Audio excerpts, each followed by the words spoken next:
My name is Sandra Holubow, and I am standing in the gallery of the Koehnline Museum, or Koehnline, it is sometimes pronounced, at Oakton Community College. And this is an exhibit, a two-person exhibit that I've been fortunate to be a part of with Judith Roth, and it is called Unforgettable Places, Memorable People. And my part is the unforgettable places because I'm an urban landscape painter.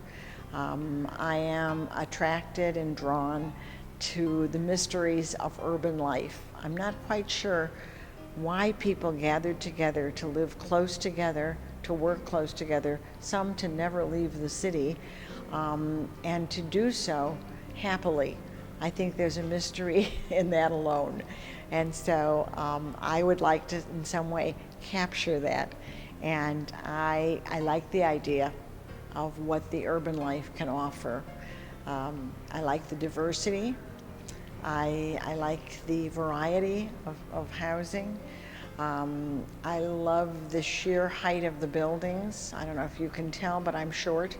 And the idea of all these wonderful tall buildings dwarfing me is extremely exciting.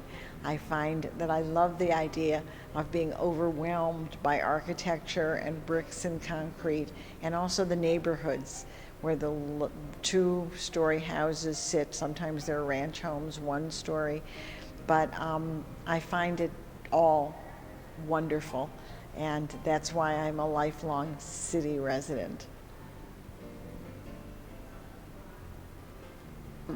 This piece is called Reflected Glory, and I point to it first because it was the first one that I did with the screen series. And it went through various stages. At one point I thought I had finished it, and then I realized that it needed to be highlighted with more mesh on top of it in order to get that moire effect. And then I realized that it naturally fell into a water scene. And so I started to bring out the waves and the reflections of the water that were part of the total scene. And so the mesh, it was really added later. And you can see I added some of it with a stapler, and there are staples that I painted over. And I put this piece in the show not because I think it is my favorite piece, but because I think it shows an evolution from here on to the others. I did this piece in October, November when I started experimenting with the mesh, and I think that it's an important piece to show the development of other works that came along. After this piece, I started to work with photographs. And in my photographs, I found a lovely street scene of Randolph Street in front of the Cultural Center.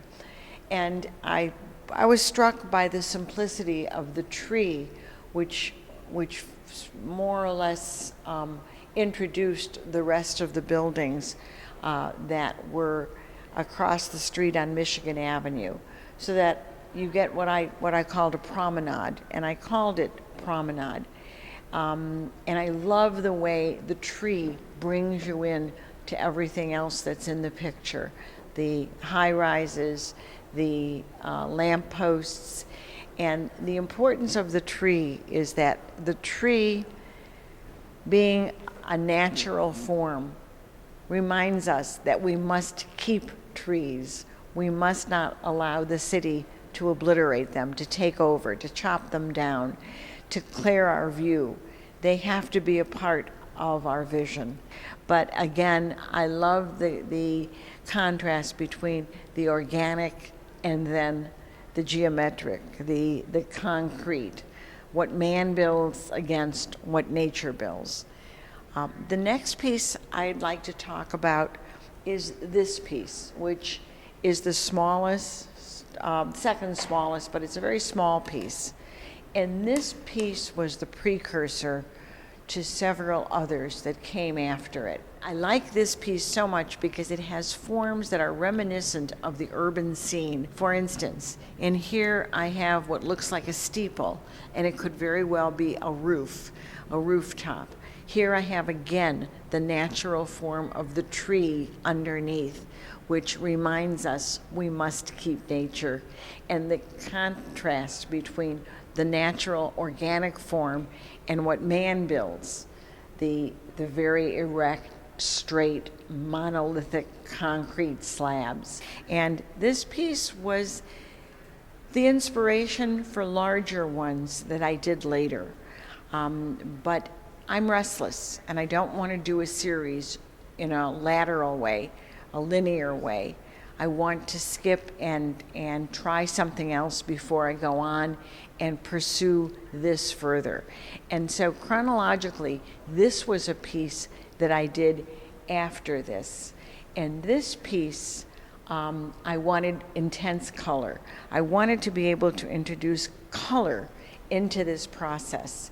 But again, I wanted to put a natural form against it to show that this is where it all begins. This form, the tree, nature, everything we have in our cities, in our lives, emanates from nature. And that is a theme that does run through my work. This piece originally had lots of oranges and greens, and I realized that it was, I had hyped it too much. I had colored it too much because cities can also be very gray, and Chicago is one of those cities that is gray so much of the time. We have cloudy weather, we have windy weather, we have bitter cold weather, we have extreme heat in summer, but concrete can be very gray. And so I toned down the color quite a bit while accentuating the black forms. Again, I used as the form the acrylic transfers. This is not glued on. This is it's penetrated the wood. It is an acrylic coated image, digital image, camera image, which is treated and then applied to the wood. So it becomes part of the piece. And again, I use the tree, which is a constant for me. And I think it's a fine introduction to urban life too. I think it's a way of reminding us that we must not lose our roots literally. These are our roots. This is our beginning. From this piece grew this piece. And this is a favorite. I love the color and I love the clarity. When I say clarity, I mean the darks are on there and very visible. First, I washed the piece with blue lavender color. And of course, then again, there's your tree and there are trees. These are forms that are built either by supplanting nature or they're built, this is a reminder, that they're built from nature. Again, I use the technique, which I like very much, of using transfers to create the forms. These are transfers. If you touch this, you will see it's not glued on. It is a process whereby acrylic media is used on both sides of the digital image and the paint color is transferred to the board. And this is gold paint. I use the gold paint to show the lights behind the buildings, sort of emanating from the buildings without having to detail each of the windows so that they're in blocks, they're in broad areas.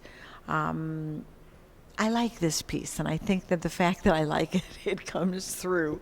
But I'm very proud of this one because it includes some beautiful color for me. I think the blues, the greens, the turquoise, the lavenders that shine through and are repeated here throughout the piece.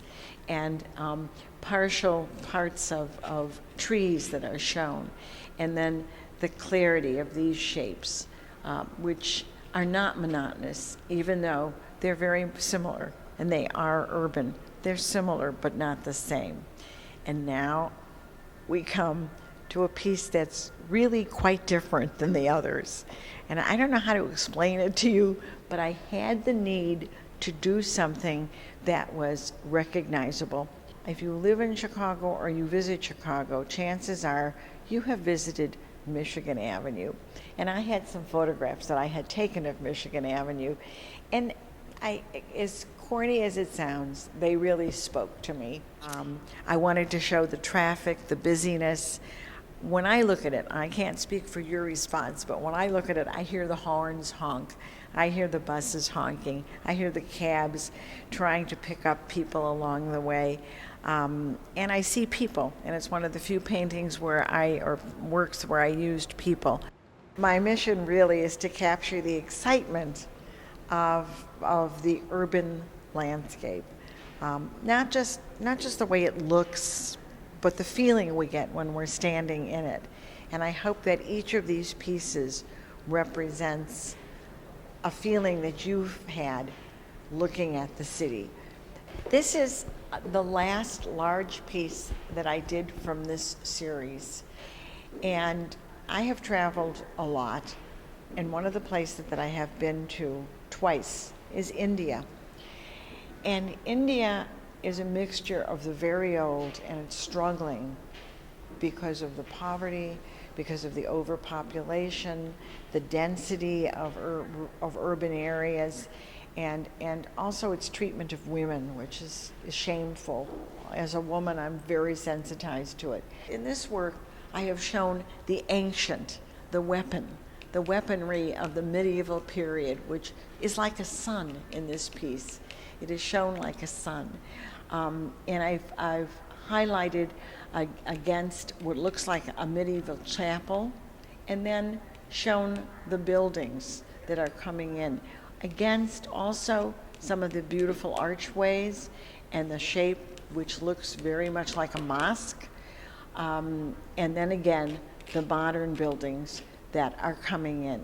There's a very small one here, which I don't want to be overlooked, because this was my response to the Bertram Goldberg building torn down at Northwestern Hospital. It was the Prentice Maternity Hospital, and it was the cylindrical building that could be seen from the lakefront amongst a group of slab buildings, which these are. They're all slabs, and they're all repeated, and they're boring, and it's called uniformity because that's what it is.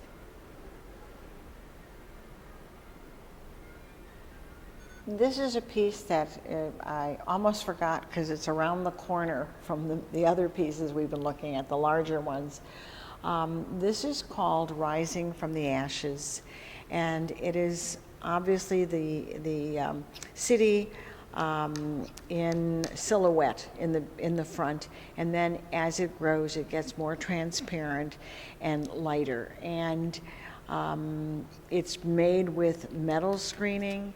It's made with mesh, fiberglass mesh, and it also has those transfers that I spoke of that are underneath it. I use the transfers as a guideline, and as I said, I also try to include a tree or something of nature into each piece, and here it is in this piece.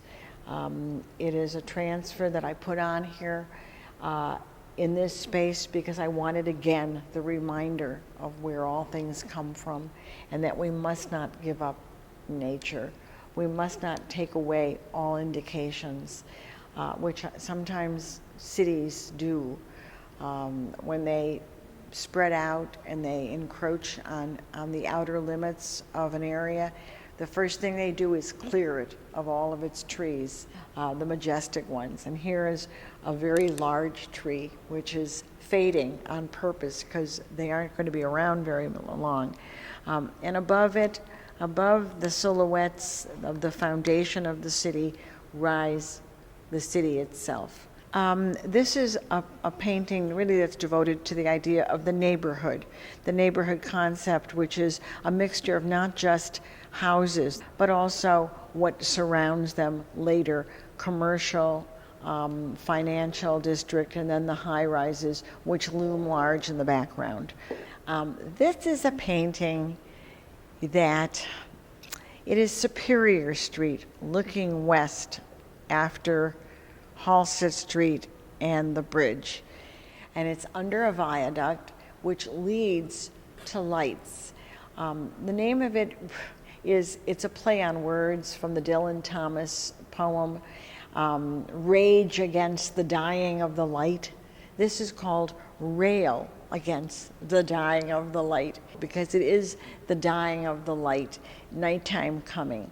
And the bright lights are still there as the sky darkens. And again, nature, the tree, the little factory window that's behind the viaduct. I also must mention that I do love that bright light that's contrasted in the city. This is possibly the earliest piece in the exhibit, and it is of a counterbalance bridge. Part of the joy in doing a piece like this is showing that lots of things can make paintings, and one of them is a defunct bridge. This is a painting that started with black gesso, and on the black gesso, I pulled out the light blue. I pulled out the dark areas using a different color. I took all these areas and I pulled them out of the black so that it becomes the bridge that it is. You get to see the designs against the stark sky. It's a piece that I'm proud of because the technique was different, the approach was different. And I have to say that as an artist, I think it's very important to stay fresh, to stay relevant, and to grow. And I do that personally by using new materials or approaching the piece from a different angle. And as I said, this was done all black gesso, and then the light areas were pulled out from the black. It's a very exciting technique for me, and one which I used a lot. I'm going to go to the next painting because this painting came alive in two different times. The first part, I believe, was also done as a black gesso piece, and this is the original black that was underneath. So what I did then was to heighten the colors and to repeat the lavenders. Originally, this was a track, and I was going to put a train on it, but you know, that's pretty corny. So I decided, after a friend told me that I should stop thinking. She said, don't think so much about your work, just do it. Get the pleasure of the form and the paint. And so I revived this painting. It sat for a long time, and I took it out, and it was very dark. I revived it by very carefully choosing the colors. And then I decided to make what started out to be the track a ladder, climbing up, climbing high. And maybe it's a symbol of man climbing away from the factory, getting away from the industrial age, and now we're in the technological age. But it's also a dream factory. It is completely my dream. Not that it's a good one, because I've already seen the damage that this kind of pollution can create. But it is a dream factory, and it's better than not having anybody working at all.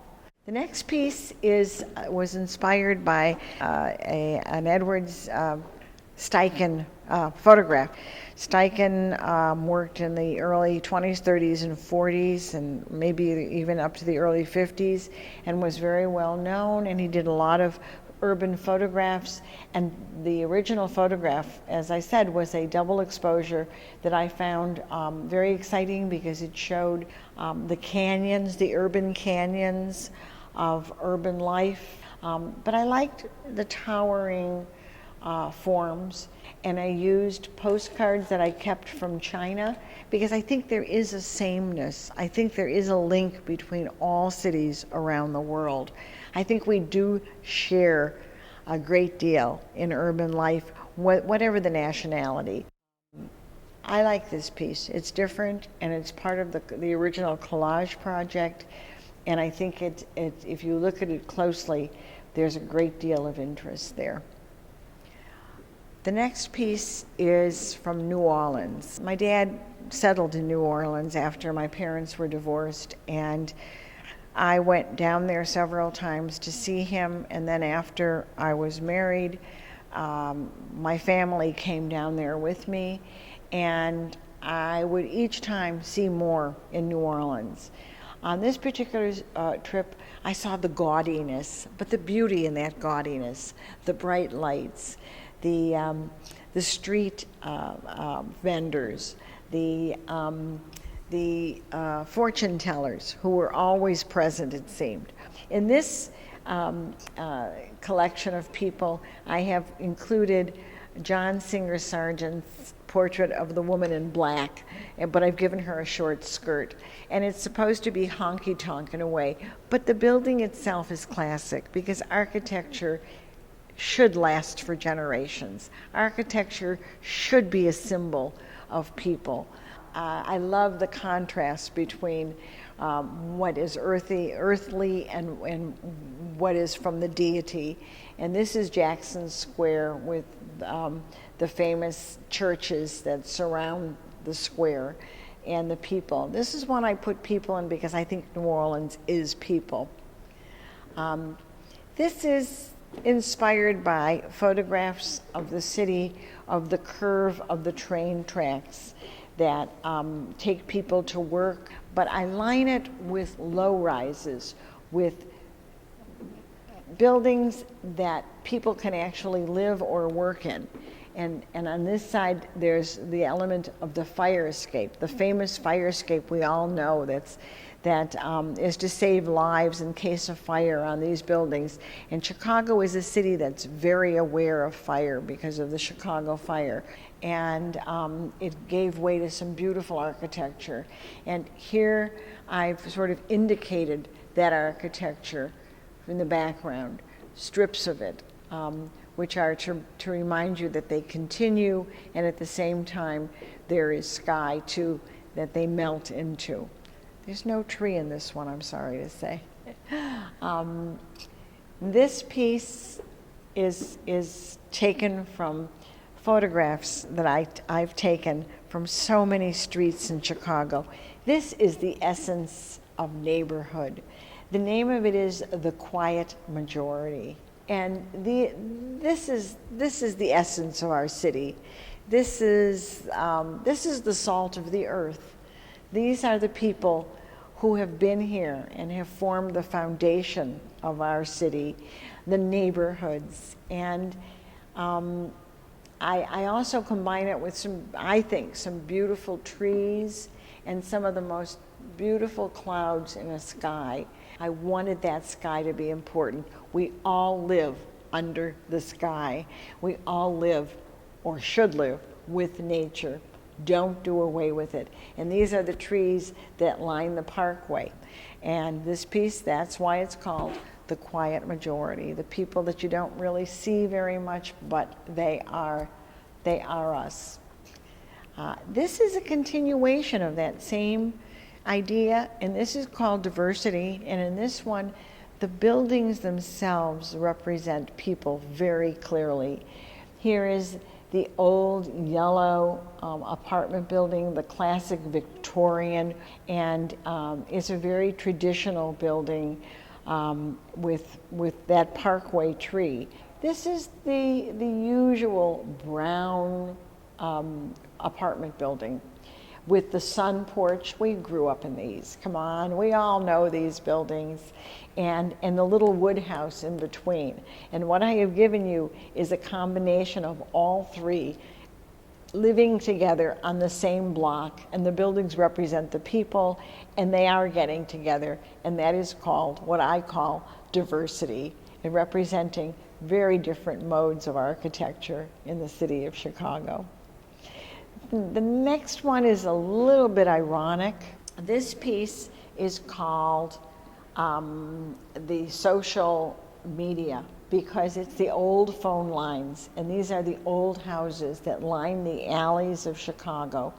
And these are the phone lines that are attached to a very complicated system of telephone poles that reach out all over in all directions.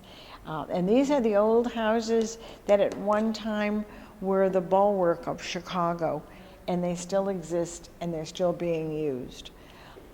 This one is also, if you live in Chicago, you know this painting, you know this scene.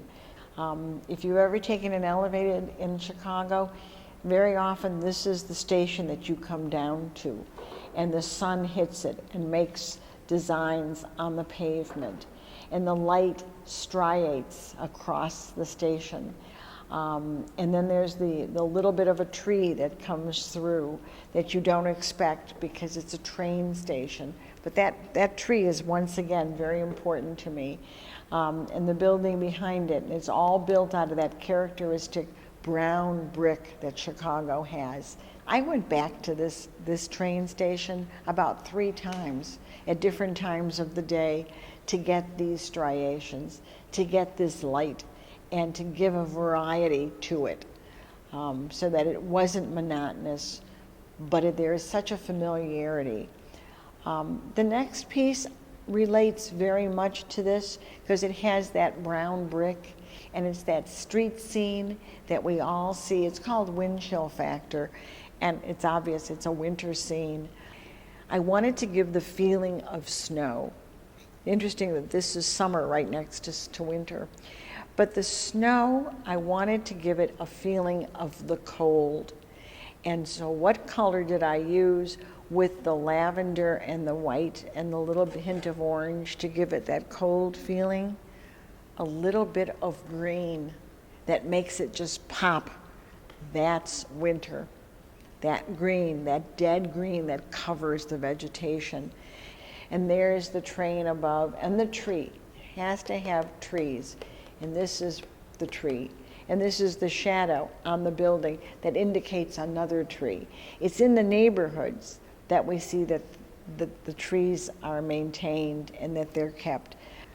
The last piece in the series also has the same type of the elevated station, the elevated train. This is Quincy Street. It is the only train station in Chicago that when you get off the train, you don't see a perpendicular door. You see an angled door. And it was on this door that I took artistic license to do the reflections that are seen on doors. I just happened to see it. I went to lunch in a different area of Chicago, and so I went to a different train station, and this is what I found. So it really is a painting of reflections, and it's called Quincy Street Station, and this is my version of it. Thank you for joining me on my journey of my city. Some of it is abstracted, and it could be any city, but it is city, and that's important to me. Some of it is very particular. Some of it is a station in Chicago, the Chicago Avenue Station, the Quincy Avenue Station, the Michigan Avenue area for my collages, and some of it is very generalized. It could be any city. But it is a snippet of city life that I did want to share with you, and I thank you for coming on this journey with me. I hope it isn't too sentimental, because what I also wanted to present to you was a real city, one that still is here, and to present you the aura and the excitement that it creates and presents. Thank you very much.